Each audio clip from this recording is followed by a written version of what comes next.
My name's Stan Davis.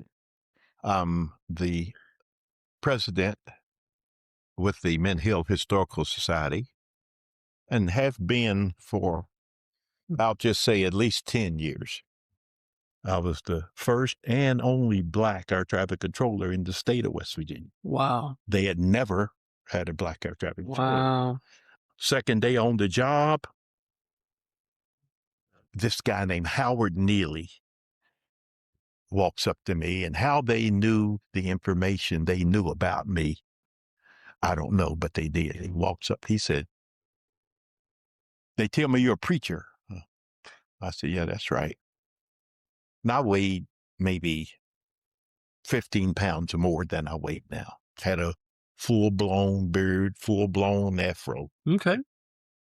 I did look bad. I mean, I could make a face that made you think I was going to jump on you in the next 10 seconds. And I said, "Yeah, that's right." He said, "Well, we don't need you here." What? He said, "Why don't you go back where you came from?" Oh my gosh. When my eyebrows went up, I'm going, what have I got into? No kidding. And then he turns and walks off. Nobody spoke to me. Nobody but the chief controller that hired me. Oh my gosh.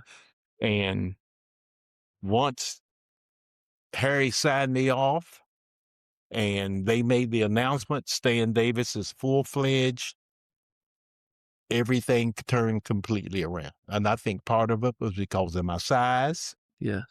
And now I could speak up for myself without feeling like You weren't trainer or the trainee. something's going to happen on the training report. Right.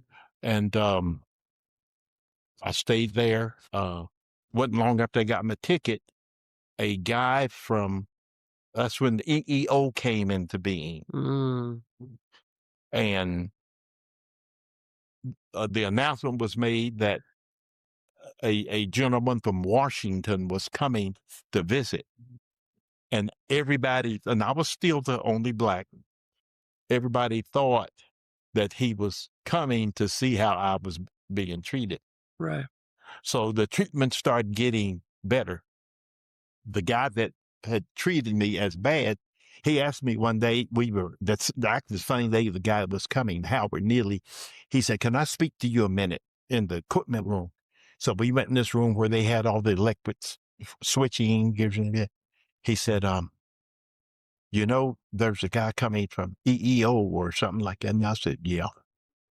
He said, "Do you know why he's coming?" I said, "No." He said, "I'm going to ask you for a favor." I said, "And what is that?" "Please don't tell him how I treated you." And I said, "I didn't get where I am today by ratting people out." I said, everything I've gotten up to this point, I said, I've earned it. And I said, I've earned my ticket. And I said, you can't treat me like you've been treating. And the crowning glory of all of that is when I transferred out of Charleston to here, Howard Neely had already transferred. I transferred before he did. He would transfer someplace else. He retired in Virginia. I'm sitting at my house one day, and a mutual friend that transferred down here with me, Don Connor, he called me one day and he said, "I got somebody that wants to talk to you." I said, "Okay." I said, "Who you got?" He said, "Howard Neely." I said, "Okay." I said, I'll listen to it." I'm sitting at home, phone rings. "Hello." "Hey, Stan, this is Howard." I said, "Okay, yeah, how you doing?" "Doing fine." I said, what's the deal?" He said, "Me and the woman I want to marry, we're getting married in Charlotte, at Queens College.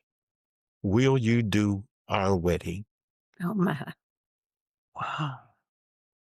And I did I did the ceremony. I did the singing. I did You did the whole thing. and we became friends. And I probably drove up there and had dinner with him probably 3 different times. Wow. Wow. But you never know. Healing